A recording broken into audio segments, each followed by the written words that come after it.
A big old Benz truck. I ain't gon' stop, I pop my roof, I ain't giving my mans up. And I ain't getting shot by cops that shoot no little handguns. Big old Benz, big old Benz truck.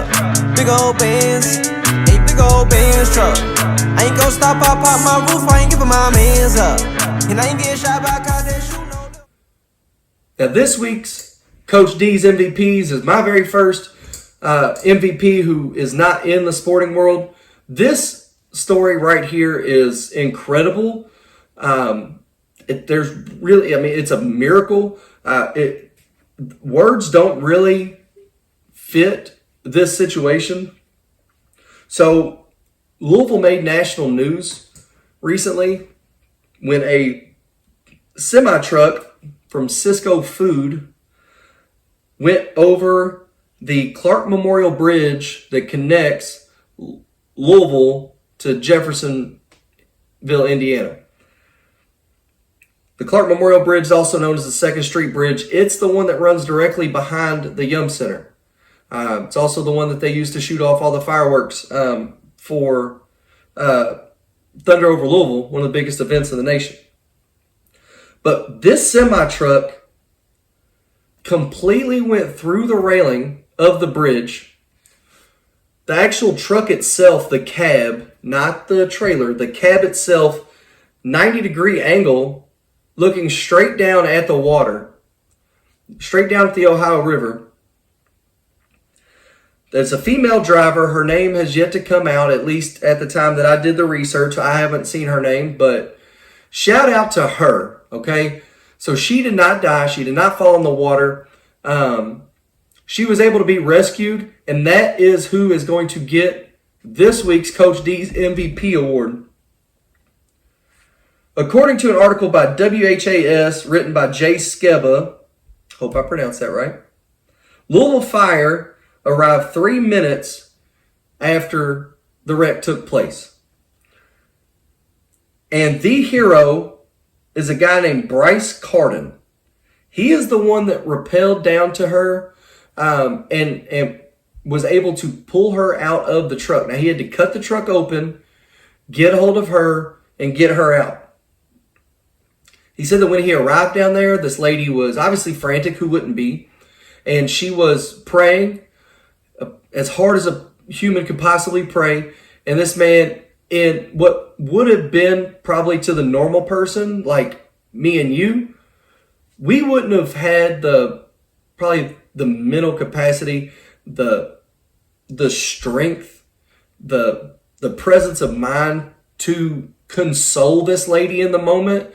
Like, I would put myself in that situation and I would never do it. I'm terrified of heights.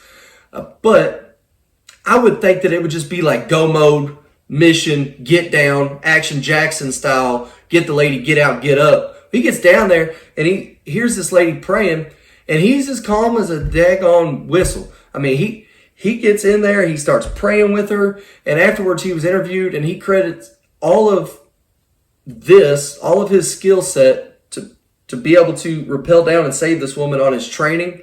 He said that they're prepared literally for every single moment. Now, obviously, this is the craziest moment that more than likely any of these people have ever had actual real world experience.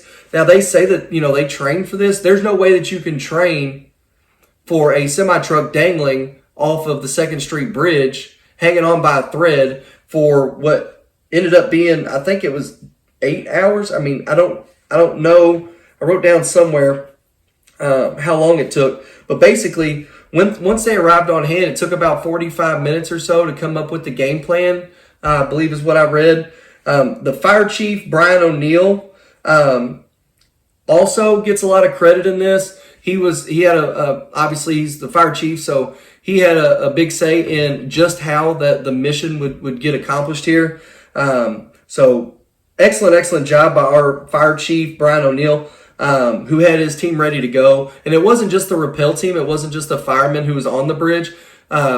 Chief O'Neill actually had a dive team also assembled and on hand at the ready in the event that this semi-truck would slip from the bridge and go over. So this was an all hands on deck ambulance, obviously. Police officers were there. There's no telling how many other people were involved in this rescue. So this shout out is to everybody, but definitely huge shout out to Bryce Carden being the one who actually went down and rescued this lady and calmed her, prayed with her, and got her up to safety. She doesn't have any life-threatening injuries. And another shout out again to Brad O'Neill, our fire chief. Thank you for having the boys and girls ready to go. Thanks for preparing your staff and having the team all on hand and available. We had the best of the best on hand at time of need. So great job by him and his squad. The unfortunate news of this wreck, Mayor Craig Greenberg came out and said that 2 people that weren't the driver of the semi, 2 other drivers from other vehicles, I don't know if they were both drivers, but just 2 people in general from this wreck did sustain life-threatening injuries. At this time, I haven't heard one way or another about them, but obviously thoughts and prayers to them and their family. I hope that they are able to recover and have a long, prosperous life with their families. So we wish them all the best, man. But huge shout out to our local team downtown. Crazy story, crazy story, and I cannot thank you guys enough for your heroic actions that took place the other day. So thank you all very much.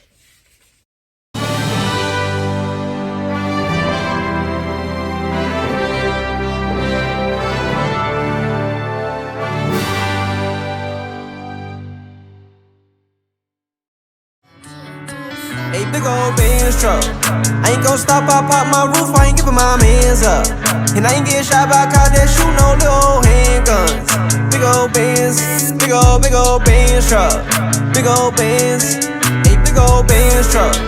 I ain't gon' stop, I pop my roof, I ain't giving my mans up.